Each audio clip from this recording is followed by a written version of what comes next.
नमस्कार दोस्तों, मेरा नाम है विशाल और आप सबका स्वागत है स्टॉक बॉक्स के stock market business and financial updates में। बिजनेस न्यूज़पेपर्स के दुनिया भर के सबसे इम्पोर्टेंट जो न्यूज़ आर्टिकल्स होंगे उन्हें मैं यहाँ पिक करके एनालाइज करने वाला हूँ। गोल क्या होगा हमारा कि हम फाइनेंशियल एस्पेक्ट्स पे फोकस करें कि कैसे कोई भी चीज़ मेरे फाइनेंसेस को इम्पैक्ट कर देगी, मतलब कि मेरी सैलरी ग्रोथ, बिजनेस ग्रोथ, मेरे इन्वेस्टमेंट्स की वैल्यू, पोर्टफोलियो और ऐसे ही कुछ खर्चे और इनकम। तो ऐसी वीडियोस पसंद है तो चैनल को अभी सब्सक्राइब कीजिए, मिस मत कीजिए एक भी अपडेट, एंड वीडियो को भी लाइक कर दीजिएगा प्लीज़, क्योंकि 90% लोग वीडियो देखते हैं बट वो एंगेज नहीं करते, लाइक नहीं करते। सो आप ऐसे और वीडियोस देखेंगे अपने फीड में अगर आप ये करते हैं। शुरुआत कर रहा हूँ मैं सबसे पहले आर्टिकल से। ध्यान से सुनना है आपको, ये रुपए के बारे में। रुपए के लिए मैंने और भी 2 वीडियोस बनाए थे न्यूज़पेपर के ही, बहुत अच्छे से कॉन्सेप्ट समझाया था उसमें, तो अगर आपने नहीं देखा है तो स्पेशली आप इसे ज़रूर देखिए। रुपया 90 रुपये, ठीक है, कि अगेंस्ट डॉलर के एच पे जा करके वापस आया है और अब आरबीआई के लाइफलाइन पे है। तो ये क्या हो रहा है, आरबीआई की लाइफलाइन पे कैसे है?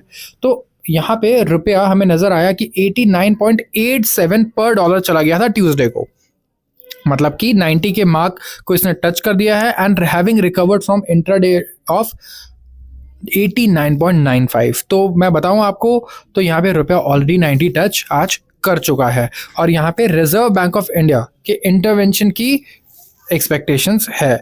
यहाँ पे आरबीआई क्या करेगा जब रुपया गिर रहा हो डॉलर के अगेंस्ट, तो होता यह है कि रुपए की डिमांड कम होती है, यूएस डॉलर की डिमांड ज़्यादा होती है।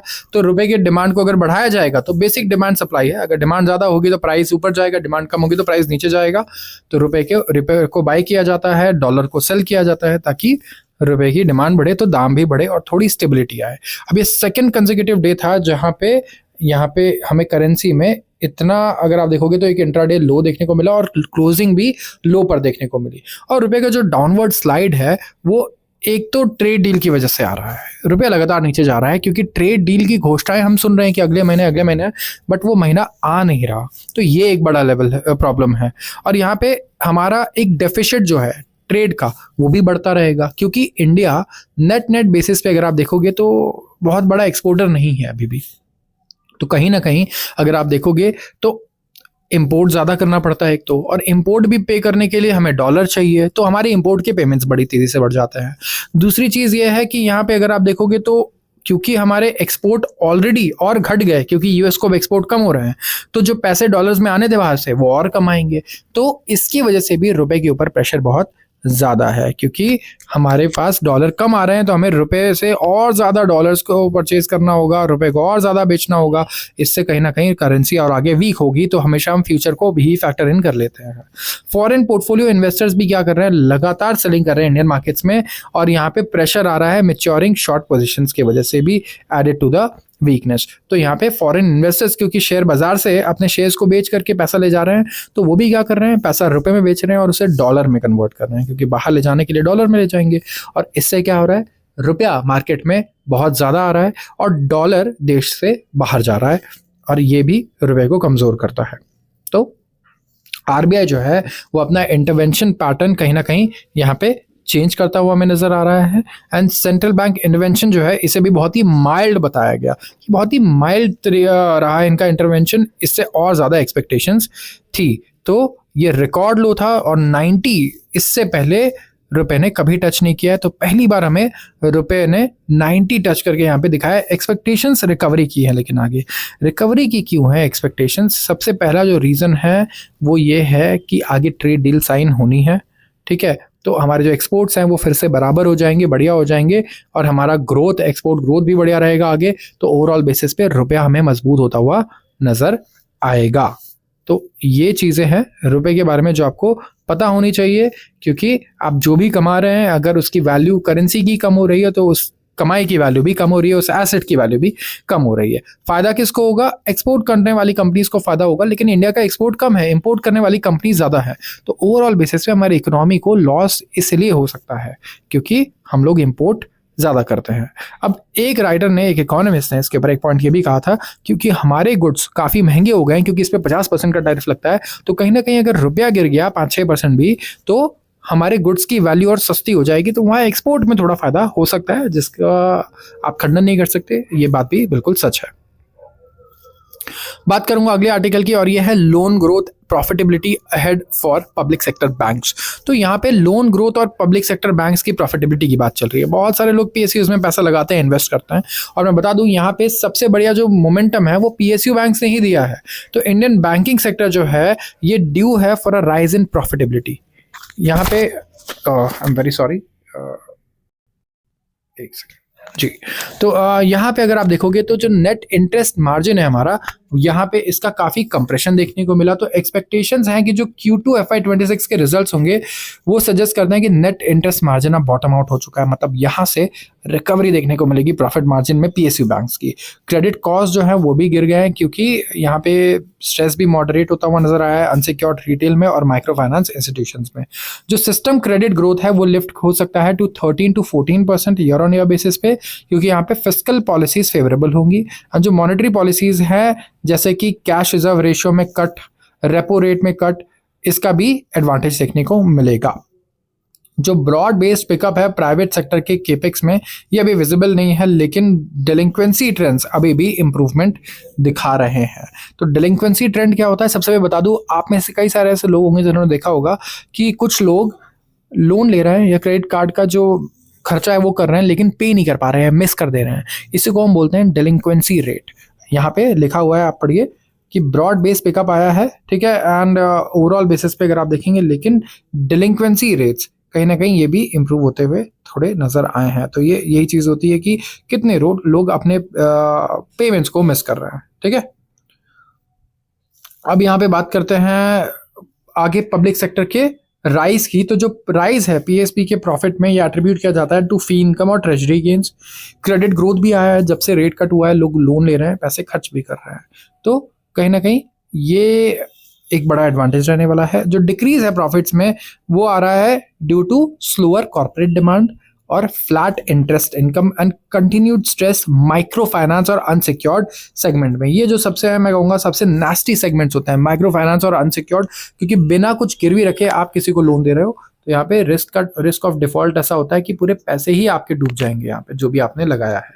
तो ये अनसिक्योर्ड लोन्स में इसलिए बैंक आपसे बहुत ज्यादा इंटरेस्ट चार्ज करता है, 16-17% चार्ज करता है, यही इसका रीजन है। पीएसबीज जो है ये भी बेनिफिशियरीज हैं of regulatory and governmental push. PSBs जो है इन्होंने एक्सपोजर ज्यादा दिया है to corporate credit growth and to MSMEs and infrastructure, तो यहाँ पे इन्हें बेनिफिट ज्यादा होगा। और पीएसयू बैंक्स जो हैं वो बिगेस्ट बेनिफिशियरीज हो सकते हैं क्रेडिट कॉस्ट के इंप्रूवमेंट में और मोर मनी टू लेंड में एंड बेटर कोर प्रॉफिटेबिलिटी में। जैसे कि बिग बैंक्स होते हैं हमारे state bank of India, bank of Baroda, जो ईल्ड्स हैं वो भी बढ़ चुके हैं बाय 9 बेसिस पॉइंट्स पीएसबीज के लिए। और जो weighted average term deposit rate है ये भी घट रहा है, तो एफडी के रेट अब घट रहे हैं, लोन के रेट भी सही है, बैंक्स को सही दाम पे रेट पे लोन भी मिल जा रहा है और वो लेंड कर पा रहा है, और जिसकी डिमांड भी अच्छी है। तो कहीं ना कहीं आप देखोगे तो एडवांटेजेस ही हैं। बस रेड फ्लैग क्या है, एक रेड फ्लैग है स्ट्रेस इन अनसिक्योर्ड सेगमेंट्स, जिसकी वजह से मॉडरेट हुआ है ओवरऑल बेसिस पे प्रॉफिटेबिलिटी और ग्रोथ अगर आप देखोगे स्पेसिफिकली प्राइवेट सेक्टर्स का। लेकिन पीएसबी के सेक्टर में ऐसा नहीं है, क्योंकि पीएसबी में जो स्ट्रेस है वो मॉडरेट होता हुआ नजर आया, ग्रोथ बहुत बढ़िया रही, ऑपोजिट रही। जो स्केड्यूल्ड कमर्शियल बैंक्स हैं ये भी एडिक्वेटली कैपिटलाइज हैं, तो यहाँ पे कैपिटल एडिक्वेसी रेशियो भी बढ़िया है। तो बैंक्स में बहुत सारे रेशियोज होते हैं अलग अलग, जिसे मैं आज नहीं डिस्कस करूंगा, बट ओवरऑल इस आर्टिकल के बेसिस पे हम ये बता सकते हैं कि आगे पीएसयू बैंक्स की प्रॉफिटेबिलिटी बहुत बढ़िया रहने वाली है, ग्रोथ प्राइवेट बैंक से ज़्यादा बेटर रहने वाला है। मैं आपको बता दूं इस टाइम पे एफिशिएंसी बहुत तेज़ी से बढ़ने वाली है, इनके पास मैं कहूँगा पैसा ज़्यादा रहा है डिप्लॉय करने के लिए, और इस वक्त अपॉर्चुनिटी बहुत अच्छी है। तो ये इस वक्त सबसे ज़्यादा फायदा उठाने वाला है हमारे क्रेडिट ग्रोथ का और इकोनॉमिक ग्रोथ का।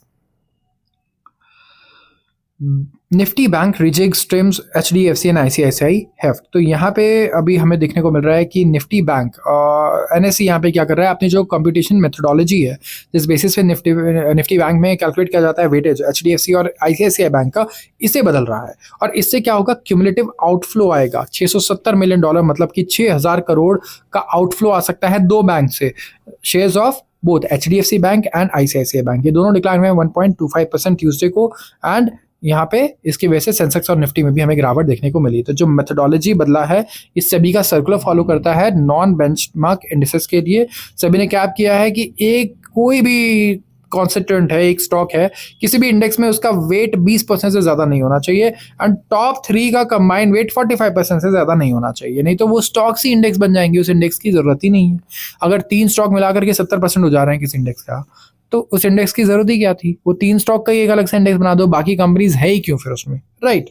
तो सभी का भी कहना सही था। तो HDFC अकेले होल्ड करता है 27.5% वेट बैंक निफ्टी में, और ऐसे होल्ड करता है 23%। तो यहाँ पे आप देख सकते हो कितना 50% तो यही दो है ना? तो काफी ज्यादा एक्सीड कर जाते हैं इस लेवल को। तो इंडेक्स और popular exchange traded fund investors और डेरिवेटिव ट्रेडर्स हैं, ये इसीलिए कंसिडरेबल रीबैलेंसिंग यहाँ पे देखेंगे। तो इन दोनों में से बिकवाली देखने को मिलेगी। एक्सपेक्ट कर रहे हैं कि करीब 3 से 4 हज़ार करोड़ की सेलिंग आएगी HDFC से, एंड करीब उतनी ही सेलिंग हमें देखने को मिलेगी ICICI बैंक से, क्योंकि इनकी वेट को रिड्यूस किया जाएगा तो इनके शेयर्स भी बेचने पड़ेंगे। अगले आर्टिकल की बात करूंगा और यह है इंडिया के न्यूक्लियर एम्बिशन टारगेट के लिए। इंडिया का जो न्यूक्लियर एनर्जी एम्बिशियस नीड्स हैं, उसमें कैपेसिटी पुश की बहुत ज़्यादा जरूरत है। वर्ल्ड न्यूक्लियर एनर्जी डे था 2 दिसंबर को, और ये रिमाइंडर है इंडिया के स्टडी बट स्लो प्रोग्रेस का न्यूक्लियर सेक्टर में। हमारा कैपेसिटी इंस्टॉल्ड 5.7 गीगावाट हुआ करता था 2015 में, और ये ऑलमोस्ट डबल हो चुका है 2024 में टू 8.2। तो यहाँ पे एटलीस्ट 50 से 60% की ग्रोथ हमें देखने को मिल रही है, और CAGR ये 4% का है। लेकिन इंडिया का जो लॉन्ग टर्म एम्बिशन है वो है 100 गीगावाट का बाई 2047, और यहाँ 12% की CAGR चाहिए इसके लिए। तो न्यूक्लियर पावर को 3 गुना ज़्यादा ग्रो करना होगा यहाँ पे एटलीस्ट, जो करंट CAGR है उससे, तब जाके हम अपने टारगेट को अचीव कर पाएंगे। और इंडिया का जो टोटल न्यूक्लियर एनर्जी शेयर भी है, टोटल इंस्टॉल कैपेसिटी, ये लिमिटेड ही है, 1.9 से 2.9% रहता है। थर्मल पावर अभी भी डोमिनेट करते हैं इंडिया के टोटल इंस्टॉल कैपेसिटी को, जहाँ पे followed by it is renewable energy जो सोर्स करता है, एंड फिर आता है हाइड्रो। पब्लिक सेक्टर मेंटेन करता है लार्जर शेयर इंस्टॉल कैपेसिटी का। तो थर्मल का शेयर देखिए, उसके बाद आता है रिन्यूएबल, फिर हाइड्रो, एंड उसके बाद न्यूक्लियर। कंट्रीज जो लीड करती है न्यूक्लियर कैपेसिटी में, उसमें नंबर 1 पे कौन आता है? US, नंबर 2 पे फ्रांस, एंड नंबर 3 पे चाइना, एंड फिर आता है Japan, Russia, south Korea, Ukraine, Canada, and last में जाकर के आपको दिखेगा कौन? इंडिया। और 5 मेजर न्यूक्लियर एग्रीमेंट्स भी अगर आप देखेंगे तो इंडिया ने साइन किए हैं टोटल 22 सिविल न्यूक्लियर पैक्स 1947 से लेकर के अभी तक, जिसमें MOUs हैं, यूरेनियम सप्लाई कॉन्ट्रैक्ट्स भी हैं, जैसे इंडिया US न्यूक्लियर डील था सिविल कोऑपरेशन का 2008 में। इसके अलावा इंडिया फ्रांस न्यूक्लियर एग्रीमेंट था रिएक्टर सप्लाई का 2008 में। IAEA सेफगार्ड्स एग्रीमेंट थे 2009 में, and India Australia nuclear agreement था ये था 2014 में यूरेनियम सप्लाई के लिए, and India Japan nuclear agreement हुआ है टेक्नोलॉजी ट्रांसफर के लिए 2016 में। ये सारे न्यूक्लियर डील्स हुई हैं पिछले 5 साल में, और हमारा गोल क्या रहा है कि हम टेक्नोलॉजी ला पाएं यहाँ पे इंडिया में, और न्यूक्लियर एनर्जी को हार्नेस कर पाएं, because it is also a part of clean energy. तो एमिशन नॉर्म्स पे हम कहीं ना कहीं काफ़ी बढ़िया परफॉर्म कर पाएंगे, क्लाइमेट चेंज गोल्स पे बढ़िया परफॉर्म कर पाएंगे, एंड साथ ही साथ हमारे पास एक रिन्यूएबल सोर्स ऑफ एनर्जी भी होगा। तो आज के लिए बस इतना ही। अगर वीडियो पसंद आई हो तो ज़रूर आप इसे अभी लाइक कर लीजिए, और फॉलो मत करना भूलिएगा चैनल को, अगर आप रोज़ ऐसे अपडेट्स चाहते हैं तो। आप सबका बहुत बहुत धन्यवाद।